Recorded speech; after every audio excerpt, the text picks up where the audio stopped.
नमस्कार मित्रांनो,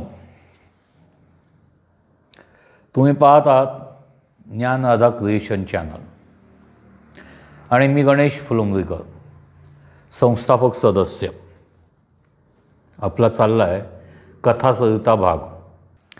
तर आजची कथा आहे जाल. हो, नाव हिंदी असलं, आपण मराठीत त्याला जाळं म्हणतो, तरी कथा मराठीच आहे.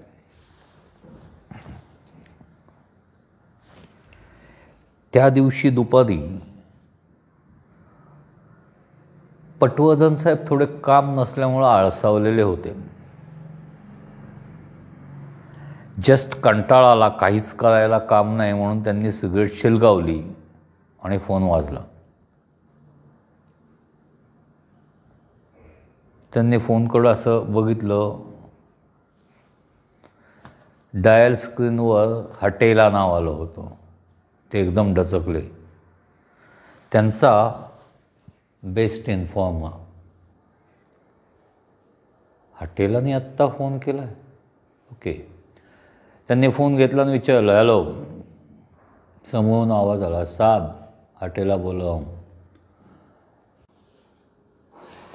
साहब आपकी मैं ना गणपति मंदिर के पिच्चू वाले जंगल में कुछ तो भी डील कर रही है. जल्दी जाओगे तो हाथ में आएगी. फोन रखता हूँ, जो भी बनता है वो मेरे बीवी के पास छोड़ देना. असं म्हणून त्यांनी फोन ठेवून दिला. पटवर्धन एक सेकंद विचारात पडले. गणपती मंदिरच्या मागच्या जंगलात. ओके. आणि तसा हटेला तर विश्वासू खबरी होता. त्यांनी आवाज दिला, खोतकर चला निघायचं आपल्याला, जीप काढा. गणपती मंदिराच्या मागच्या बाजूला गेल्यानंतर जंगलाच्या दिशेनं ते जात असताना हटेलांनी सांगितलेल्या जागेच्या अलीकडं त्यांनी सांगितलं की, ड्रायव्हरला सांगितलं गाडी कोपऱ्यात झाडाच्या मागं लपवून लाव. अशा पद्धतीनं लाव की ती तिथं गाडी आहे असं वाटलं नाही पाहिजे. आणि सगळ्यांनी पांगा. ते त्यांच्याबरोबर असलेले सर्व पोलीस सहकारी हळूहळू पांगायला सुरुवात झालेली असतानाच एकदम ड्रायव्हरचा आवाज आला, सर इकडं या पटकन. म्हणून पटवर्धन आणि खोतकर त्या दिशेनं धावले. पाहतात तर काय, तिथं एका युवतीचा निष्प्राण देह पडलेला होता.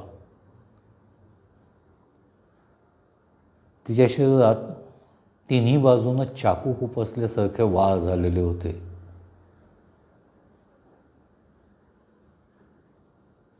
सगळेच आश्चर्यचकित झाले. पटवर्धनांनी स्वतःला सावरलं आणि लक्षात आलं की बा डील व्हायच्या ऐवजी तर काहीतरी बेदिली झालेली दिसतीये. आणि डीलमध्ये गोंधळ झाल्यामुळे बाईला उडवलेलं दिसतंय. आसपास तर काय पर्स बीस काहीच दिसत नव्हतं. त्यांनी सगळ्यात प्रथम फॉरेन्सिकला फोन केला, बोलवून घेतला, ॲम्ब्युलन्स मागवली आणि पंचनामा करायला सुरुवात केली. त्यांनी सांगितलं, खोतकर तुम्ही पंचनामा करून परत या, जीप सकट तुम्ही या, मी इथून चालत जातो. थोडंसं तुम्ही इकडं तिकडं बघा, काही सापडतंय का, मीही बघत जातो. परत येत असताना एक साधारण अर्धा किलोमीटर चालून आल्यानंतर त्यांना एका जागेवर थोडंसं संशयास्पद वस्तू दिसली. म्हणून त्यांनी तिथं गेले आणि चेक केलं तर तिथं एक स्त्रीची छोटी बारकी पैसे ठेवण्याची पर्स पडलेली होती. पुरावा म्हणून ती पर्स जमा करून घेतली आणि पोलीस स्टेशनला परत आले. हटेल्याच्या घरी हटेल्याचे मानधन पोचवल्यानंतर त्यांनी निरोप ठेवला त्याच्या बायकोकडं की हॉटेलला फोन करायला सांगा. हॉटेलाचा फोन आल्यानंतर हॉटेलाने सांगितलं की साहेब मला तर ते काय माहीत नाही, पंचीबाबत जास्त डील होणार ही मला गुत्त्यात कळलेली बातमी होती.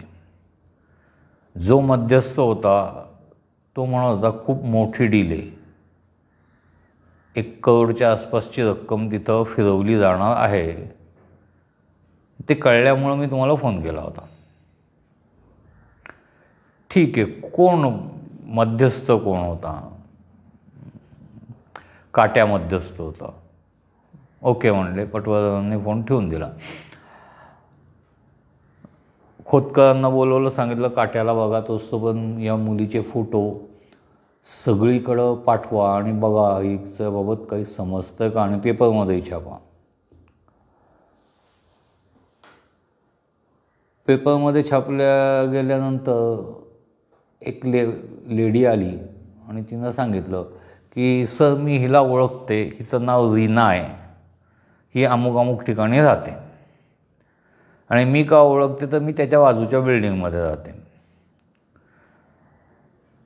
पटवर्धनांनी त्या घरावर गेले, विचारलं, बेल वाजवली तर लहान मुलांनी दरवाजा उघडला. जेव्हा त्यांनी फोटो दाखवला तेव्हा त्यांनी सांगितलं हो ही माझी ताई आहे रीना. घरी कोण असतं? त्याने सांगितलं माझे एक अंध वडील आहेत, मी आहे आणि माझ्यापेक्षा एक मोठी बहीण आहे, आम्ही दोघंही शाळेत जातो. आई कुठे? आई नाही आहे. वडिलांना भेटले तेव्हा वडिलांनी सांगितलं की नाही ती सेल्समध्ये काहीतरी काम करत होती, एवढंच मला माहिती आहे. सेल्स मॅनेजर होती, तिचे टुरिंगचा जॉब होता, बऱ्याच फिरायची येते. पण जसे एका अपघातात माझे पाय आणि डोळे गेले तशी सगळी जबाबदारी तिनं घराची घेतलेली आहे. त्याच अपघातात तिची आई पण एक्सपायर झाली. आम्ही देवी दर्शनाला गेलेलो होतो आणि देवदर्शन करून येत असताना आमचा अपघात झालेला होता. ठीक आहे म्हणलं. कुठल्या कंपनीत ते काहीच तिथं कल्पना नसल्यामुळं त्यांनी घराची झडती घ्यायला सुरुवात केली. तर तिच्या कपाटात एक डायरी सापडली.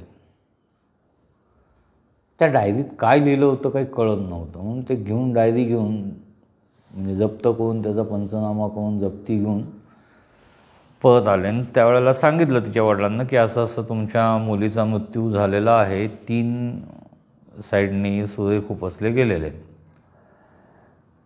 मीनवाईलमध्ये ते बॉडी द्यायची म्हणून ज्या वेळेला मॉर्च्युरीत गेले त्यावेळेला डॉक्टरांना विचारलं डॉक्टर याचं PM रिपोर्टचं काय झालं? डॉक्टरने सांगितलं डॉक्टर पटवर्धन असं आहे ना 3 पुरुषांनी हा वार केलेला आहे. एकाने समोरून, एकाने पाठीमागून, एकाने डाव्या हाताने. याचा अर्थ ते तिच्या समोर 3 बाजूला उभे होते आणि तिघांचीही उंची हिच्यापेक्षा जास्त होती. म्हणजेच हिची उंची 5 फूट 4 इंच आहे, म्हणजे तिघांची उंची कमीत कमी 5 फूट 7 इंचच्या पुढं असणार आहे. त्यामुळे असं का डॉक्टर म्हणे नाही तिघांनी चाकू ज्या वेळेला मारला त्यावेळेला त्या चाकूचा वळण वरून खाली गेलेला आहे. जर उंची कमी असती तर खालून वर आला असता. तर त्या हिशोबाने तुम्ही बघा आता कसं आहे ते.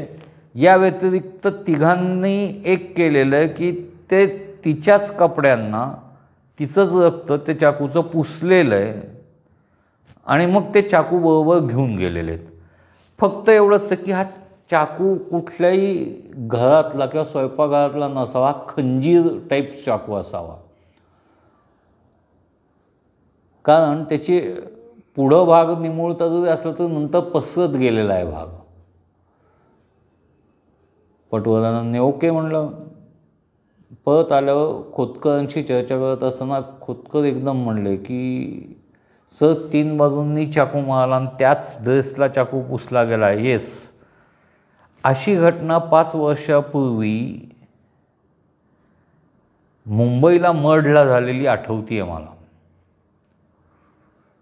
ही सवय ज्याची सुपारी घेतली आहे त्या सुपारीच्या कपड्याला त्याचंच रक्त पुसून निघून जाणं ही सवय त्यावेळेला तिथं असलेल्या 3 जणांची, माझी त्यावेळेला तिथं पोस्टिंग होती.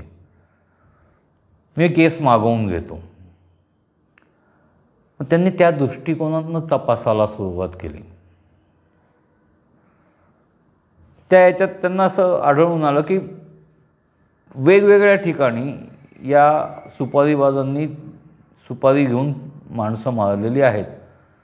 फक्त एवढंच आहे की त्यांचं जे टार्गेट असतं ते खूप मोठं असतं.